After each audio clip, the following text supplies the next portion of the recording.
महाभारत की 11 ऐसी कहानियाँ जिनके बारे में आपने शायद ही सुना होगा। आपको धार्मिक ग्रंथ महाभारत से जुड़ी अलग अलग कई कहानियों के बारे में मालूम होगा, लेकिन इनमें कई ऐसी भी कहानियाँ हैं जिनके बारे में आप शायद ही जानते हो। तो चलिए शुरू करते हैं। नंबर 1।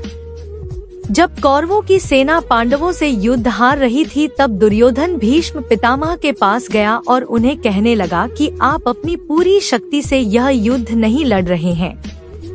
भीष्म पितामह को काफी गुस्सा आया और उन्होंने तुरंत 5 सोने के तीर लिए और कुछ मंत्र पढ़े। मंत्र पढ़ने के बाद उन्होंने दुर्योधन से कहा कि कल इन 5 तीरों से वे पांडवों को मार देंगे।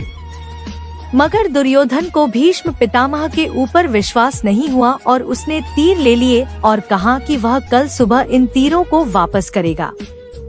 इन तीरों के पीछे की कहानी भी बहुत मजेदार है।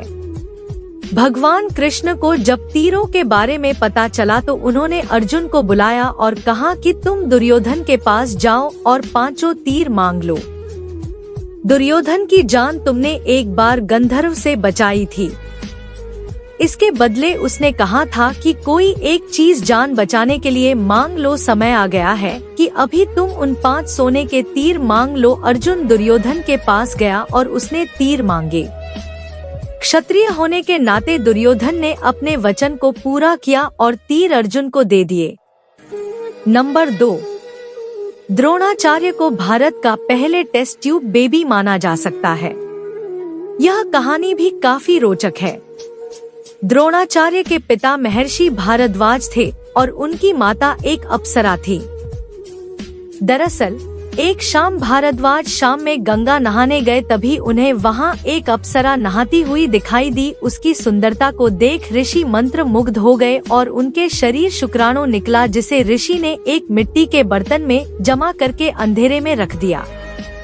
इसी से द्रोणाचार्य का जन्म हुआ। नंबर 3। जब पांडवों के पिता पांडु मरने के करीब थे तो उन्होंने अपने पुत्रों से कहा कि बुद्धिमान बनने और ज्ञान हासिल करने के लिए वे उनका मस्तिष्क खा जाएं। केवल सहदेव ने उनकी इच्छा पूरी की और उनके मस्तिष्क को खा लिया। पहली बार खाने पर उसे दुनिया में हो चुकी चीजों के बारे में जानकारी मिली। दूसरी बार खाने पर उसने वर्तमान में घट रही चीजों के बारे में जाना और तीसरी बार खाने पर उसे भविष्य में क्या होने वाला है इसकी जानकारी मिली। नंबर 4। अभिमन्यु की पत्नी वत्सला बलराम की बेटी थी। बलराम चाहते थे कि वत्सला की शादी दुर्योधन के बेटे लक्ष्मण से हो। वत्सला और अभिमन्यु एक दूसरे से प्यार करते थे। अभिमन्यु ने वत्सला को पाने के लिए घटोत्कच की मदद ली। घटोत्कच ने लक्ष्मण को इतना डराया कि उसने कसम खा ली कि वह पूरी जिंदगी शादी नहीं करेगा। नंबर 5। अर्जुन के बेटे इरावन ने अपने पिता की जीत के लिए खुद की बलि दी थी। बलि देने से पहले उसकी अंतिम इच्छा थी कि वह मरने से पहले शादी कर ले, मगर इस शादी के लिए कोई भी लड़की तैयार नहीं थी, क्योंकि शादी के तुरंत बाद उसके पति को मरना था। इस स्थिति में भगवान कृष्ण ने मोहिनी का रूप लिया और इरावन से न केवल शादी की बल्कि एक पत्नी की तरह उसे विदा करते हुए रोए भी। नंबर 6। सहदेव, जो अपने पिता का मस्तिष्क खाकर बुद्धिमान बना था।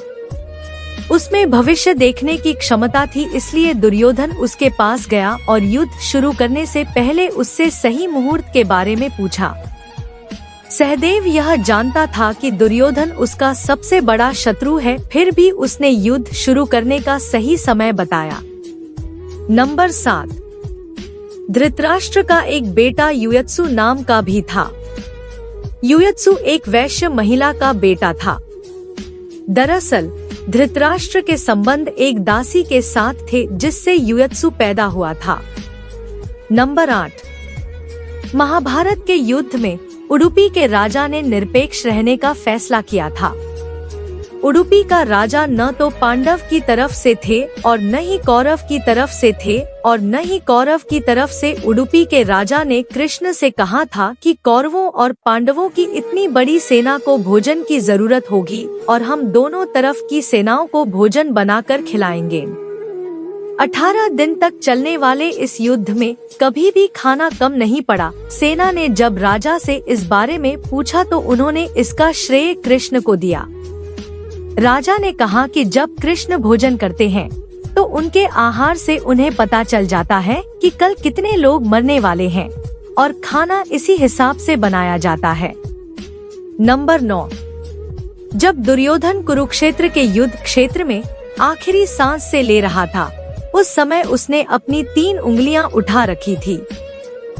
भगवान कृष्ण उसके पास गए और समझ गए कि दुर्योधन कहना चाहता है कि अगर वह 3 गलतियां युद्ध में ना करता तो युद्ध जीत लेता।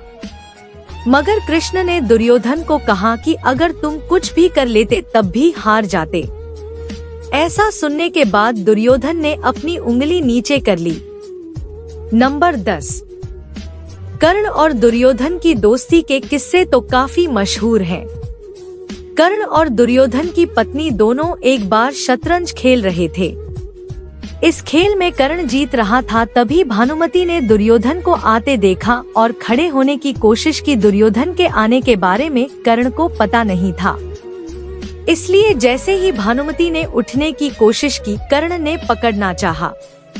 भानुमति के बदले उसके मोतियों की माला उसके हाथ में आ गई और वह टूट गई।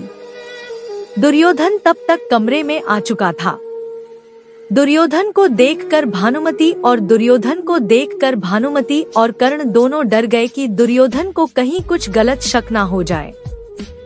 मगर दुर्योधन को कर्ण पर काफी विश्वास था। उसने सिर्फ इतना कहा कि मोतियों को उठा लो। नंबर 11। कर्ण दान करने के लिए काफी प्रसिद्ध था। कर्ण जब युद्ध क्षेत्र में आखिरी सांस ले रहा था तो भगवान कृष्ण ने उसकी दानशीलता की परीक्षा लेनी चाहिए। वे गरीब ब्राह्मण बनकर कर्ण के पास गए और कहा कि तुम्हारे बारे में काफी सुना है और तुमसे मुझे अभी कुछ उपहार चाहिए। कर्ण ने उत्तर में कहा कि आप जो भी चाहें मांग ले। ब्राह्मण ने सोना मांगा। कर्ण ने कहा कि सोना तो उसके दांत में है और आप इसे ले सकते हैं। ब्राह्मण ने जवाब दिया कि मैं इतना कायर नहीं हूँ कि तुम्हारे दांत तोड़ूं। कर्ण ने तब एक पत्थर उठाया और अपने दांत तोड़ लिए। ब्राह्मण ने इसे भी लेने से इनकार करते हुए कहा कि खून से सना हुआ यह सोना वह नहीं ले सकता। कर्ण ने इसके बाद एक बाण उठाया और आसमान की तरफ चलाया। इसके बाद बारिश होने लगी और दांत धुल गया।